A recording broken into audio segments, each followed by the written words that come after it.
Сегодня же в прокуратуре Магаса состоялось совещание по вопросу противодействия преступлениям и иным правонарушениям в сфере соблюдения прав граждан на своевременное и полное вознаграждение за труд. В совещании под председательством заместителя генерального прокурора России Ивана Сидорука также приняли участие прокуроры субъектов России из КФО. Участники совещания отметили особую актуальность вопроса по заработной плате.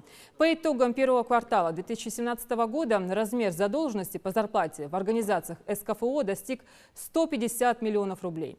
Органами прокуратуры в округе в текущем году выявлено около 14 тысяч нарушений закона.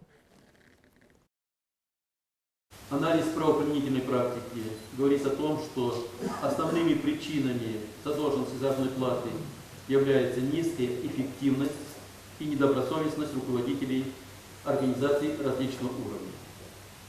В этих условиях органами правоохраны, представителями исполнительными органами власти, контролирующими органами власти принимаются и соответствующие меры по пресечению трудовых прав граждан. Также на это совещание были приглашены руководители крупных организаций Северного Кавказа, которые задолжали перед работниками солидную сумму денег.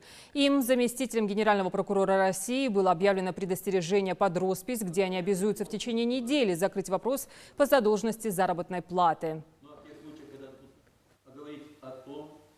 Муниципальное управление Толовка имеет задолженность по выплате заработной платы в размере 870 тысяч рублей.